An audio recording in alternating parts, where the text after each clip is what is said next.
Many thanks for this invitation to take part in an episode of institution building represented by the Institute of Policy Research. So I'm going to begin with two epigraphs.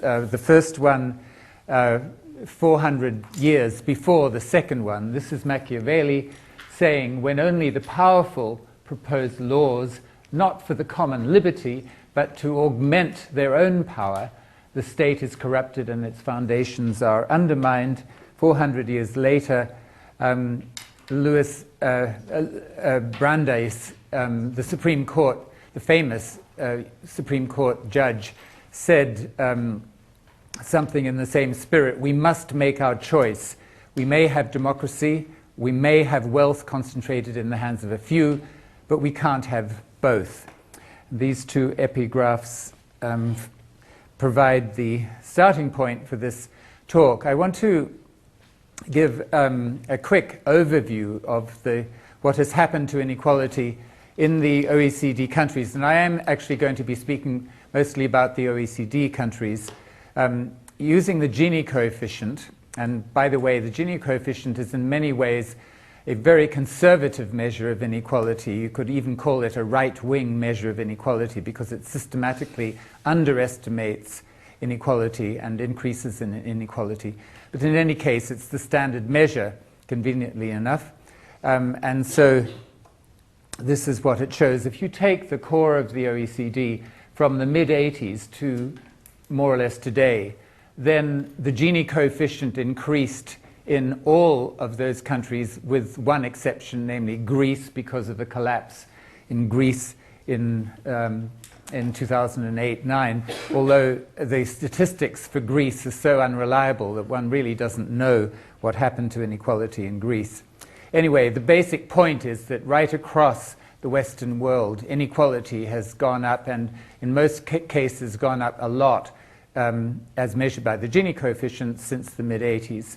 In terms of the present day geographical spread of inequality within the OECD countries, then the OECD countries in Latin America and the Middle East, that's mainly Israel, are at the top in terms of having high Ginis. Then come the Anglo countries, members of the OECD, then the European Mediterraneans, Italy, Spain, Portugal, then the Northwest Europeans, and including Scandinavia, and at the bottom, the East Central Europeans coming out of the communist background. So that's the overall kind of picture that we start from. The second starting point is this strange dog that didn't bark. That is, for economists, inequality has simply been a non-issue for much of the history of the discipline. And here are some quotes just to illustrate how seriously economists wish to ignore inequality. This is Martin Feldstein, one of the most highly respected economists in the United States. Income inequality is not a problem in need of remedy, 1998. This is Robert Lucas, Nobel Prize winner, also, like Feldstein, professor of economics at Harvard. I love this one. Of the tendencies that are harmful to sound, notice this word sound economics, the most seductive and poisonous is to focus on issues of questions of distribution. And then my friend Willem Buiter said, and he said this in the Financial Times in response to me in 2007, poverty bothers me, inequality does not, I just don't care. I had dinner with him some time later and I said, did you really mean that? And his answer was, yes, of course. Why should I worry what David Beckham gets? And that was the end of his interest in the question of inequality. So economists have systematically underestimated the costs, in particular, of inequality. And the one question then is why? And the answer has to do with a number of escape holes, escape routes, so to speak, that economists have used to avoid engaging with issues of income inequality. The first one is this idea of the Pareto principle, which has been used for decades, even centuries, to avoid dealing with the issues. The Pareto principle basically says that if a change in policy makes some people better off without making anyone else worse off, then economists can confidently recommend that that change be made in parenthesis, regardless of whether the compensation is actually paid or not. And by the way, notice that better off is defined all in terms of the price system, that is, things which are internal to prices, so that externalities are simply such as, for example, envy, the problem of increasing envy as some people become better off even though no one else becomes worse off. All these problems are simply erased by the assumption that the only things that matter are things which are contained in prices or in incomes. So that's one escape route that economists have long used. The second one is just this fundamental neoliberal, as we would call it today, belief that the market generally optimizes efficiency and innovation, and government intervention generally makes things worse, and income distribution is simply a type of price system, so by and large governments should not try and influence income distribution. And the third one is that a standard explanation has been offered for the pattern of rising inequality that I showed earlier. And that standard explanation goes under the label of skill-biased technological change. That is, with the ICT revolution and so on, the rewards to skills at using ICTs have increased. And so a gap has opened up, for example, between college graduates and high school graduates. And this is simply an inevitable consequence of technological change, which actually makes everybody better off, so that increasing inequality is just a byproduct of changes that are making everybody better off. And with this, economists' minds come to rest. No further explanation necessary. One of the fatal flaws, of course, in this whole way of thinking is that to conclude that from the fact that, and this is surely true, that some inequality, by the way, I'm using IN as an acronym for inequality. So the fact that some inequality is inevitable and indeed desirable for incentive reasons implies that more inequality is always better. I mean, that's an implicit assumption. It's implicit in the fact that economists don't examine at what point inequality is optimal. They just don't look at the problems of increasing inequality, the costs of increasing inequality. So that's a snapshot of how economists have treated inequality, or rather not treated inequality. Secondly, and closely related but different, is the fact that the World Bank has long ignored inequality. The flagship publication of the World Bank is the World Development Report each year. So the first one was 1978.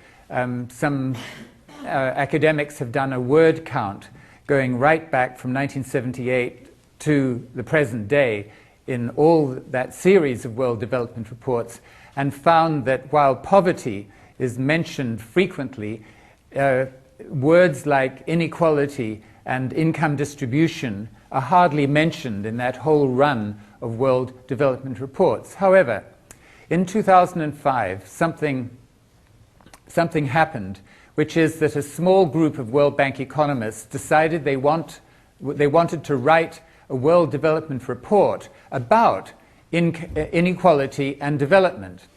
And so they put a proposal to the board of the World Bank, which has to approve all the themes of the World Development Reports. They put a proposal to write one on inequality and development. And the board said no.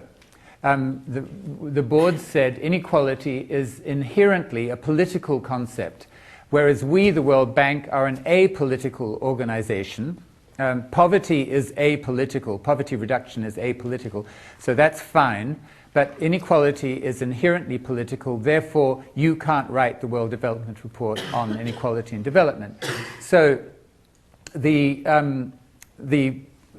team went back and redrafted the proposal to say, okay, so we're not going to talk about inequality in the sense of outcomes, income outcomes. We're going to talk about inequality in the sense of opportunities to earn income. And the board said, okay, well, opportunities, that's apolitical, so you can go ahead and write one about opportunities, but that's called equity, but you can't talk about inequality. So if you read the resulting World Development Report 2006, Equity and Development, it's full of contradictions, because these poor people, imagine yourself in their position, they were having to use a lot of evidence about outcomes, but to kind of pretend that they were really just interested in the distribution of opportunities. The G20, why here is income, standard letter for income. So the G20 also studiously avoids talk of income inequality or indeed income distribution. For example, the recent G20 summit in St. Petersburg, September, the communique was 12,000 words. I had the misfortune of having to read the whole thing in order to count the number of times that income inequality or income distribution were mentioned, and the answer is this, practically zero. In fact, I'll just tell you an anecdote about the lead up to this summit. A working group for the G20 proposed that the kind of slogan for what the G20 was all about, the slogan being strong, balanced, sustainable growth. A fourth adjective should be added, namely inclusive growth. So strong, balanced, sustainable, inclusive growth. They even said, well, maybe you can take out balanced and put in inclusive. And so this proposal went to the G20 finance ministers, and the G20 finance ministers said, no, no, no, inclusive, that's about social work. That's about social policy. And, you know, we are hard-nosed finance people, so we don't want to have any reference to the inclusive growth in our kind of the summary of what we're about. And so this is just another example of how people, including these very senior ministers from the G20 countries, have simply steered right away from this issue. However, there are small signs, recent signs of change. For example, the World Bank has recently started to issue some reports on income distribution. At the annual meetings in Washington of the fund and the bank just a bit over a month ago, the IMF, which has also studiously avoided the question of income distribution, sent shockwaves through the annual meetings, as reported by a piece in the Financial Times, because some journalists discovered that buried deep in a technical paper with the innocuous name Fiscal Monitor Taxing Times, there was a statement that that scope seems to exist in many advanced countries to raise more revenue from the top of the income distribution. This was a shock, that the IMF could actually point to income concentration at the top as something of a problem, which would then give scope for raising tax rates at the top level. This was considered just over a month ago as something rather shocking and newsworthy. And here's something else. The World Economic Forum published in 2012, the Global 2012 Risk Report, and it got respondents, many respondents, to its global risk survey to score a variety of types of risks over the next 10 years, economic, environmental, geopolitical, social, technological, as to score each type of risk in terms of likelihood and in terms of impact. And the top three risks that came out of that exercise, combining both impact and likelihood, were chronic fiscal imbalances, and the second one, severe income disparity, and then the third one, which was equal in terms of the score with severe income disparity, was water supply crises. So I was personally very surprised to see that these risk experts put severe income disparity right up there near the top. I think one part of an explanation for why this very recent concern about the issue of income inequality is that for the first time, data has become available on income shares at the very top, like the top 1%. So that instead of using just the Gini coefficient, which is an average across the whole of the distribution, and so which reflects mainly changes within the bottom 99%, we can now see that in recent decades, the top 1% has simply soared off from everybody else. And so it becomes very clear that we can't use the standard explanation that I mentioned earlier, that is skill-biased technological change. We can't use that to explain why the top 1% has been getting this vast accumulation of income and wealth relative to the bottom 99%. That explanation of skill-biased technological change simply won't work. So I want to go very quickly through some illustrations of what has been happening in a number of countries, beginning with the US over this long period, 1913 through to 2006. This is one of the most important charts you need to understand in order to understand the history of the world, not just the US in the 20th century.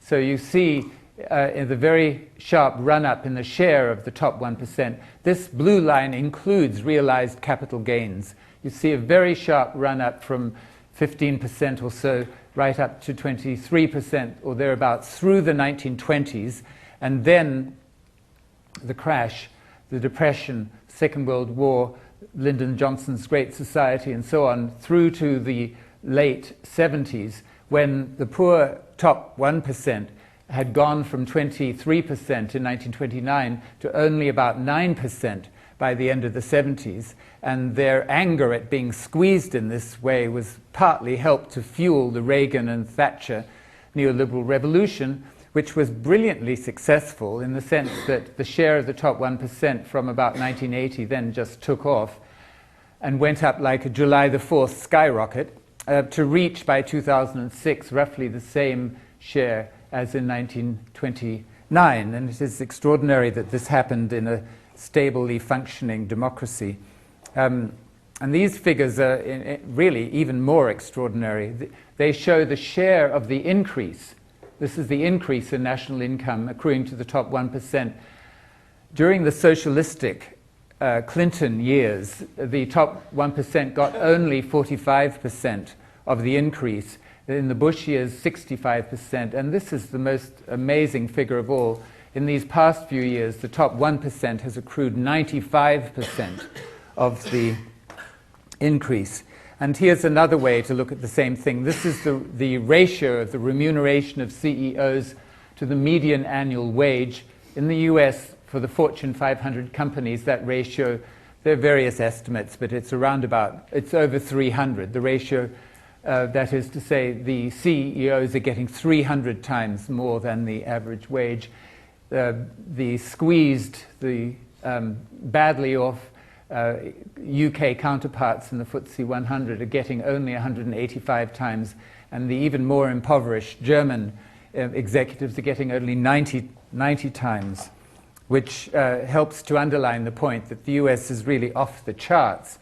In terms of inequality within, remember, within the old OECD, I'm not including Chile, inequality is even more unequal in those new OECD countries. This is New Zealand, just to make the point that the same kind of pattern has been happening across the Anglo countries. So this is in dollars, not in percentages, but in dollars. And it goes from 1984 through to today. I'll just draw your attention. This is the median income, the income of the median household. So it's practically constant all through this period, 1984 through to today, and this is the income of the top 1%. This is the income of the top 10%, but this top 10% includes this top 1%. So it's the top 10% are going up partly because of this huge increase in the top 1%. So an enormous increase in the share of income going to the top 1%. And this actually does show the share from 1985. This was the beginning of New Zealand's great neoliberal revolution, and it went shooting up. This is the fastest rate of increase of the top 1% in the whole OECD from 1985 through to the mid-90s. And then it kind of leveled off, well below the US figure. Remember the US figure was over 20%. In New Zealand, it's under 10%, but with a very important qualification. These figures for New Zealand do not include realized capital gains because they don't pay tax. And secondly, these figures do not include family trusts. And guess who has the family trusts? The family trusts, income trusts, are held by the top 1% mostly. And so when the figures, the percentages are adjusted to include realized capital gains and family trusts, then that percentage would be considerably higher. This is Iceland, a country that, although it's classed as a Nordic country, over the 1990s and 2000s very much aspired to be like the Anglo countries, and in fact it was very, very successful in the sense that the share of the top, this is the US figure, more or less corresponding to what I showed you before, the blue line, and this is what happened in Iceland. The top 1% in Iceland shot up from the mid-90s, from about 5% right up to 20%, and then of course came crashing back down after Iceland had the biggest collapse in national income of all the 33 OECD countries, bigger even than New Zealand and Greece. New Zealand and Greece had the second equal biggest collapse. Iceland had the first biggest. But still, at the end of the day, Iceland's top 1% are very well off. They're still getting 8.5% of national income, the top 1%. And that this is just shows that basically the same thing in income, Icelandic krona. This is the top 1%'s income. This is the median income. So you can see again a huge increase in the way that the top 1% lifted off from everybody else. But in the rest of Scandinavia, sorry, not the rest, Iceland is not Scandinavia. Iceland is Nordic, but not Scandinavia. In Scandinavia, this is 1980, and basically what happened, the top 1% remained flat, with the exception of something odd happening in Norway. I asked many Norwegians what happened in Norway, and they don't know. But in any case, basically the story is that the share of the top 1% remained fairly flat in Scandinavia after 1980, and much the same is true of Germany, much the same is true of France. So the point is you don't need to have this big increase in the share of the top 1% in order to have a prosperous capitalist economy. So the bottom line from all this is that during this neoliberal period since the 1980s, the very rich have soared ahead, leaving behind not just the manual workers, but also the middle-class masses. Now, so that's the first part. The second part of the talk has to do with the costs of income inequality. And I'm not going to say anything much about the economic costs because they've been discussed in the literature in considerable detail, but clearly the kind of income concentration that we've seen in the Anglo countries was directly linked to the build-up of financial fragility, which then tipped into this great crash and slump that we're still living through. I will draw your attention to a terrific film called The Flaw. The Flaw, the title comes from Alan Greenspan's testimony to Congress in late 2008 that he had discovered a flaw in his ideology that had served him so well for the past 40 years. The flaw being that it turned out that the shareholders of banks would not always exercise due diligence to ensure that their banks did not take reckless risks. That was the flaw that he discovered. And this film is a very illuminating but also entertaining film about the relationship between rising inequality, wealth inequality, and the financial crash. The second thing I'm not going to talk much about, but is obviously important, social and health costs of inequality, summarized in the book by Wilkinson and Pickett. You can get some idea of a kind of general worry about rising income inequality from the fact that this book has sold about 250,000 copies since it was published in 2009, been translated into 25 languages, and has been quite criticized by economists. We could spend quite a lot of time discussing the pros and cons of their evidence, but I will show you just one piece of evidence. Actually, this doesn't come from their book, but it's shocking in the sense that it gives a really sort of tangible, almost eerie sense of how inequality, the level of inequality in a society, has very far-reaching effects on what happens in that society. So this is average male heights for men in these countries, and this is the Gini index of inequality in various years, but recent years. And so you can see the relationship. The more equal by the Gini coefficient the country, the higher is men's heights, and the more unequal is the lower is men's heights. The UK comes out as one of the lowest countries in terms of average men's heights. The US is pretty low as well. And then these relatively more equal countries have considerably more taller males. And the difference is not trivial. I mean, we're talking about 180, 181 here, and down here 177 or so. So this is not a trivial difference. And then there's the question of what is the mechanism? How does this work? What is the relationship between levels of inequality as measured by this very unsatisfactory measure of the Gini coefficient on the one hand and average heights? And that's another question. Also, another thing to put under the general heading of social costs, the relationship between income inequality and social mobility. I just said income inequality, but remember we're primarily interested in wealth inequality rather than income inequality. The problem is that we have much worse data for wealth inequality than we do for income. And the bottom line is that there's an inverse correlation between inequality and the rate of intergenerational social mobility.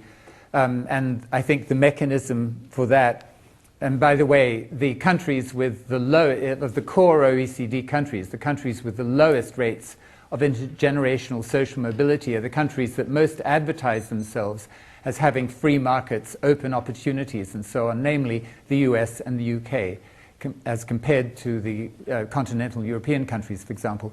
The mechanism, I think the core of the mechanism at least is fairly simple, namely that the greater the gains, the relative gains from being in the elite, then the more the elite will fight to ensure that their children stay there. In other words, the more the elite will fight to put a glass floor under their children. And I, as the father of a 20-year-old, someone in his 20s and a daughter in her early 30s, am damn sure I'm very concerned to put a glass floor under their social mobility as well. So one can understand why the elite fight to ensure that their children don't go down, and they have been very successful in the unequal countries. Now, what I want to say more about is the political effects of inequality, in particular because remarkably little research, so I discover, has been done on the political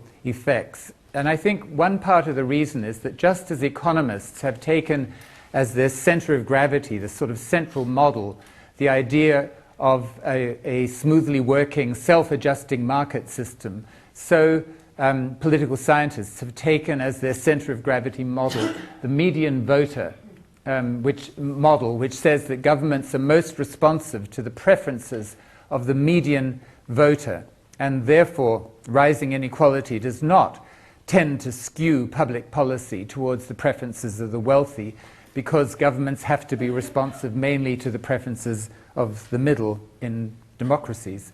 That's the standard workhorse model of political science. And I want to draw your attention to two kinds of costs.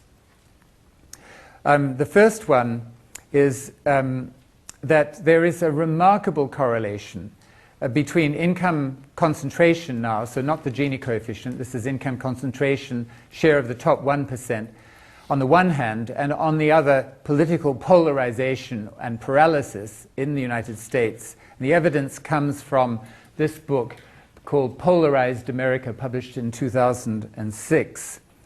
And this is the bottom line of their findings. So the blue line shows the share of the top 1%. It's close to the blue line in the chart that I showed earlier, from 1913 right up till 1998. That's the blue line, the share of the top 1% in national income.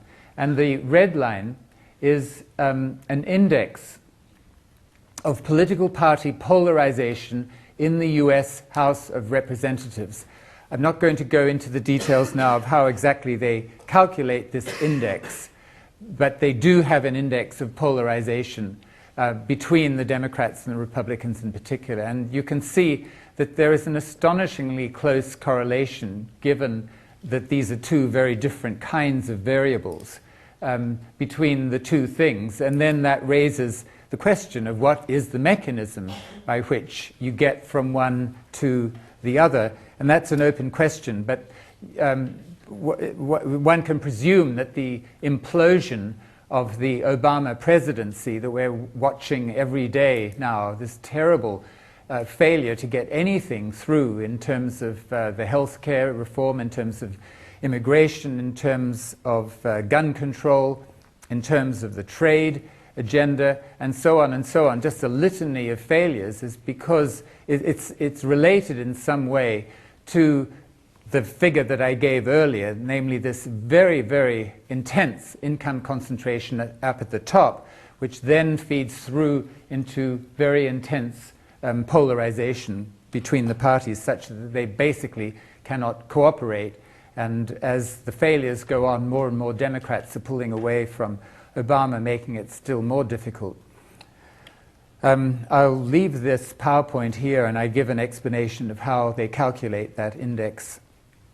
The second, so that's one kind of political cost, the relationship between inequality and political paralysis, difficulty of making collective decisions, such as, for example, collective decisions about climate change. The second political cost I want to talk about in a bit more detail has to do with the way in which, as inequality goes up, the preferences of the rich increasingly determine public policy. And here I draw on a very recent paper by Benjamin Page, Larry Bartels, and Jason Seawright. They use polling evidence to determine the degree to which the preferences of the wealthy, in this case they're talking of people with an annual income of more than $1 million, the degree to which the preferences of the wealthy differ from those of the rest, or the general public. And so they pose questions, or they pose propositions such as this one. The legal minimum wage should be high enough to prevent full-time workers from being in poverty. And 40% of the wealthy say they agree with that statement, as against almost twice as high a percentage of the general public say they agree. So there's a substantial difference in the preferences of the wealthy as distinct from those of the general public. The question that I'll come to, of course, is whose preferences shape public policy. Here's another example of differences. The proposition was the federal government should provide jobs for everyone able and willing to work who cannot find a job in private employment. And only 8% of the wealthy agree with that, and more than half of the general public agree with that. And similarly, there are big differences on issues like, between the preferences of the wealthy and everybody else, on issues like the minimum wage, on the taxation of capital gains, on what the top priority should be. Should it be reducing the budget deficit or reducing unemployment? And also another big difference on the question of how should the budget deficit be cut by cutting social spending or by raising taxes, and then what kind of taxes. Big differences between the wealthy and everybody else. Again, the wealthy tend to oppose health insurance for everyone. They oppose more spending on public schools and so on. And so that's one question. On what issues and to what extent do the preferences of the wealthy differ from those of other people? Second question is, what shapes the preferences of the wealthy? How do we explain the wealthy's preferences? And here I refer you to research by quite a number of social psychologists on the consequences of social class, that is, the consequences of some having much more money than other people that they interact with or other people that they know of. And the kind of bottom line conclusion that comes from this research, and you can find some of this research if you type in the name of Paul Piff, who's in the psychology department at Berkeley, the bottom line conclusion is that people living high on the socioeconomic ladder, having much more money than other people, tend to be less empathetic, more selfish. They tend to regard other people as either aids or as obstacles to their ambitions than do people lower down. And of course, this is a generalization that applies to large social strata. It is not meant to exclude the possibility of people in this top strata being exceptions to it, such as the obvious ones, Carnegie and Bill Gates and the others. And so this research is sometimes referred to as showing the money empathy gap. And just to elaborate that, let me tell you something from a recent column by Paul Krugman in what was then called the International Herald Tribune, now called the International New York Times. And he refers to the man who is head of AIG, the big insurance company that was bailed out by the federal government in 2008, got a huge bailout from the federal government. And apparently Ben Bernanke, the chairman of the Federal Reserve, said that nothing made him more angry than the fact that the federal government felt obliged or forced to give this large bailout to a company that had really been reckless. So then just recently, the head of this company said that this backlash that was going on against giant bonuses paid to people like him, multi-million-dollar bonuses paid to people like him, this backlash was like lynchings that had taken place in the South all those decades ago. Lynchings meaning mob murders, particularly of black people. And he said, what's going on by way of this backlash against bonuses is just as bad and just as wrong as lynchings were in the South. So basically many of these people at the top are behaving like sociopaths in their relationships with other people. And that all comes out of this research by these psychologists. Here's an example of the money-empathy gap in action, so to speak. It's Paul Ryan, one of the most powerful politicians in the United States, who said, we don't want to turn the safety net into a hammock. I love this word, hammock, that lulls able-bodied people to lives of dependency and complacency. This is the great, great fear on the part of the Republican right, that the welfare state makes people dependent and complacent. And here's much the same sentiment expressed by the current New Zealand Prime Minister, John Key. Anyone on a welfare benefit has a lifestyle choice. If one budgets properly, one can pay one's bills, so there's no case for increasing any welfare payments. If you can't pay your bills, it's because you're living irresponsibly. So that's the second question. What determines the preferences of the wealthy? The third question is, whose preferences shape public policy?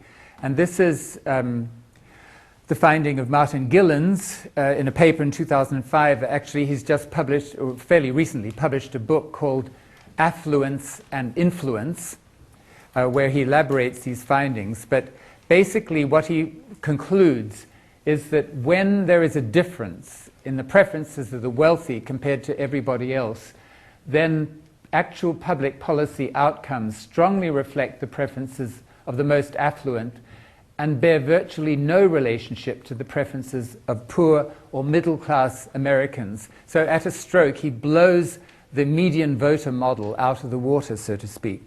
And he goes on to say, this vast discrepancy in government responsiveness to citizens with different income levels stands in sharp contrast to the ideal of political equality that Americans hold dear. Representational biases of this magnitude call into question the very democratic character of our society. It's a very shocking statement.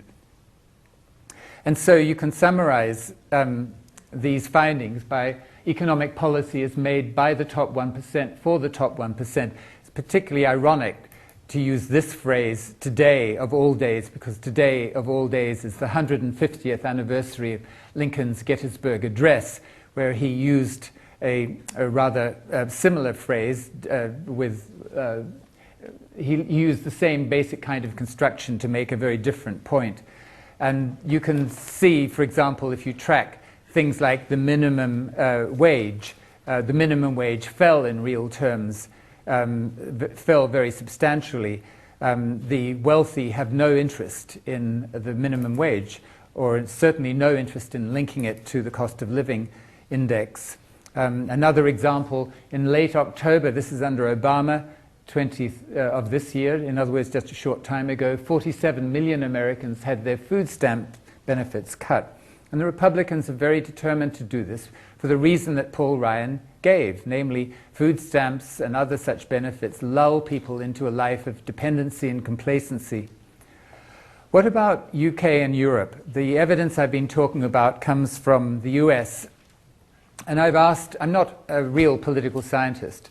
I've asked my colleagues in the government department at LSE about equivalent UK or European evidence, and to my astonishment, they don't know. And so this is Simon Hicks, who has an office just a few floors below mine. I asked him, what is the evidence on representational bias in the UK and Europe? And he said, to my amazement, gosh, that's a really good question. I haven't thought of that. It sounds like something I should work on. Thanks for the idea. And I've asked David Soskis, I've asked several other people, and my bottom line is, if you guys are not working on this, what are you working on? Because this seems like a blindingly obvious subject to be working on. I think, though, one can get a little way in answering this question. You would expect, we could hypothesize, that this representational bias in favor of the wealthy would be higher in majoritarian voting systems, such as the US and the UK, and lower in proportional representational systems. But on the other hand, there's some evidence, so I'm told, that even in Northwest Europe, in Holland, for example, the representational bias in favor of the wealthy and away from the low-income groups, that bias is increasing even in proportional representation systems such as in Holland. And across the OECD, you see that the countries with the largest increases in the shares of income in the top 1% have also seen the largest cuts in top tax rates, which again is consistent with the idea that the preferences of the wealthy are driving a lot of public policy. So the bottom line is that as inequality increases, or to be more exact, as income concentration increases, the rich make it harder for the non-rich to have a voice in how society is run. But to kind of do it in the way that I've been doing it, it misses out a lot. That is to say, what are the preferences of the wealthy on these, and these issues, and then what is actual public policy. It misses out a large part of the problem, and that part of the problem is captured in this rather unfortunately ugly word, superversion, not subversion, which is attack from below, but superversion, attack from above, the superversion of the state. I'm taking this word from George Monbiot. and basically what you see is that some billionaires are attempting to destroy the basic functions of the state, to really cut back on any sort of state obligations to citizens, to cut back on the idea of citizen rights. And I'll just draw your attention to this book. Book is called The Hollow Men, and it's subtitled A Study in the Politics of Deception. It's based on a whole cache of emails, like a kind of Edward Snowden type release of emails from the leader of the New Zealand National Party, that's the Conservative Party, who took over the National Party in 2003 on the promise that if he was made leader, he would solve the money problems of the National Party. What he did not tell the caucus that voted him as leader and displaced the previous leader, who was known as a compassionate conservative, what he did not tell the caucus, and certainly did not tell the public, was that he was operating on behalf of a group of about 12 super rich New Zealanders, most of whom were not members of the National Party, and half of whom lived overseas in Australia or in Geneva or in Washington or in London, but who had a very hard right-wing agenda. And they wanted this, the National Party, under the hopefully next Prime Minister, Donald Brash, to carry out their agenda, but it all had to be hidden from the public because they knew that the public would never support the National Party if it knew that that was what they were planning to do. And this book describes in some detail how they went about this strategy of deceiving the electorate. It makes riveting reading. The author is named Nikki Hager, Hager. It was published in 2006. So that's that's the underwear politics of how big money operates to get its will through the democratic political process. Here's one question that I'm really puzzled about. We see all this increase in inequality, income concentration. And the question is, why are the middle classes, why have they been so apathetic? Why are they not enraged at the way the top 1% has lifted off, and with the result, of course, that incomes lower down, including their own, are squeezed. And I'm not going to delay in order to go into that issue, but I do think that it's a really interesting question. And again, when I've asked my political science colleagues, what's the literature on this, they shrug their shoulders. They don't know. But we can talk about that later if you wish. Because what I want to talk about is what I think the Social Democrats, or the centre-left, if you will, should be doing in order to improve their electoral prospects. Because, of course, as is very obvious, the left has not gained in the hard times that have descended since 2008 across the advanced countries. The centre-right continues to win, and this is partly because the centre-left seems to have lost its political narrative, so that voters who are angry, who are enraged, are going off to the far right or the far left and not supporting what you could call the mainstream left. So the first point is that the centre-left, let's say the Labour Party or other such parties, should be giving much more focus than they have been giving on income concentration, not just the Gini coefficient, not just inequality over the whole thing, but specifically the concentration of income right up at the top. And they should be highlighting how a wide array of institutions, policies, rules favor this process of income concentration in the hands of people who are already affluent. One of the good sources of information about this process of income concentration is Dean Baker, such as this book, The End of Loser Liberalism. If you type his name and the title into Google, you can actually get the PDF of the book. And he shows that many institutions and policies which are presented to the electorate as good for efficiency, good for economic growth, are in fact good mainly for channeling income up to the top in a disguised kind of way. All kinds of rules, institutions are configured to have this effect of concentrating income up the top. I mean, quantitative easing, for example, just take this one case. It turns out that something like over 40%, 42% of US public bonds that is issued by the government to finance itself are owned by the top 1%. And that figure in the 1970s was well under 20%. So it's the concentration of ownership of these government bonds in the hands of the top 1% has gone up greatly. And the point is that the interest payments on these bonds are practically tax-free. So this represents an enormous flow of tax-free income up to the top. Similarly, house bubbles, stock market bubbles, these have a very powerful income concentrating effect, and so on. Corporate governance law, trade union law, these also have an income concentrating effect. Secondly, focus on the center-left should be giving much more focus to the costs of inequality in a way that economists have conspicuously failed to do, and to use these costs, the costs of rising inequality, as the sort of central line of attack on the conservative agenda, the central line being that conservative policies and institutions are having the effect of favoring the already affluent. And so that means, amongst other things, giving up the center-left tactic that was particularly pronounced during the Blair years. We won't talk about income outcomes. This is the same story as in the World Bank that I related before.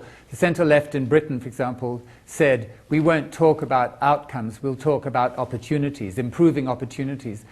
And that, I think, is a great mistake. The center-left has to be talking much more about outcomes and underlining the costs of the unequal outcomes, the increasingly unequal outcomes. And also, of course, the costs in terms of intergenerational social mobility. In fact, it occurs to me that just as we now take for granted that investment projects, infrastructure projects, for example, should all have environmental impact assessments, then we should institutionalize some mechanism for having regular, just automatic assessments of institutions' policies, new proposals in terms of their likely income distribution effects, so as to make this issue of income distribution much more explicit than it has been. And the third main point is that the center-left should avoid the conservative characterization of them as being pro-state. The conservatives say, you always want to boost the state, you want to increase public spending in the interests of the disadvantaged, which means that conservatives say to the electorate, we are pro-freedom and you are anti-freedom. And that actually carries quite a lot of weight in voters' preferences. It's a kind of subliminal message which is quite attractive. So, and then next comes this point. It's really bringing together the previous points. The center-left has to be talking more about predistribution, to use this voguish word, and less about redistribution. I went to a meeting at LSE, this was a few years ago, about the future of the left in Britain. And there were 5 people on the panel. And for the whole time, like 1.5 hour session, practically all of the 5, with the partial exception of Will Hutton, talked only of redistribution. That is, only of issues of taxation and public spending. So they talked about the public sector over here on the assumption that what was happening in the private sector, on the assumption that corporate governance law, that trade union law, that patent law, and so on, monetary policy, exchange rate policy, all these things were fine. They were left to the market.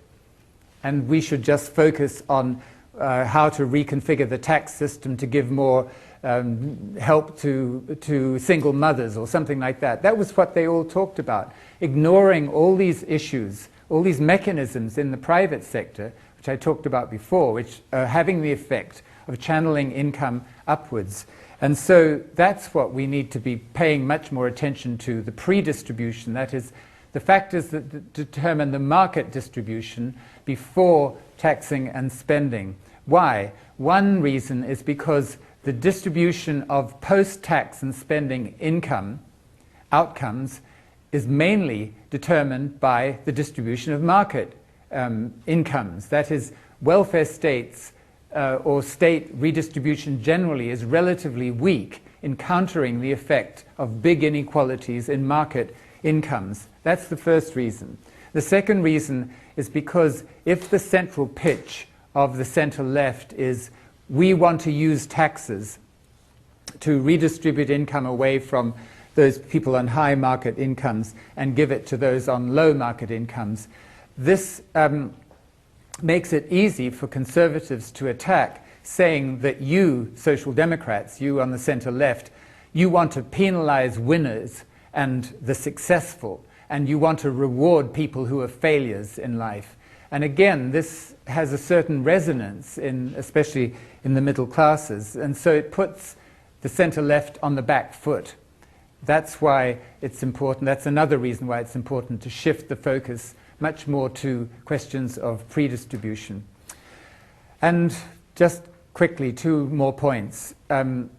Present big finance as a problem, not as an industry to nurture. I was shocked to hear Mark Carney say that whereas currently the ratio of British bank assets to GDP is 4 times, we can expect by 2020 or sometime like that it will rise to 9 times. This because banking is Britain's comparative advantage.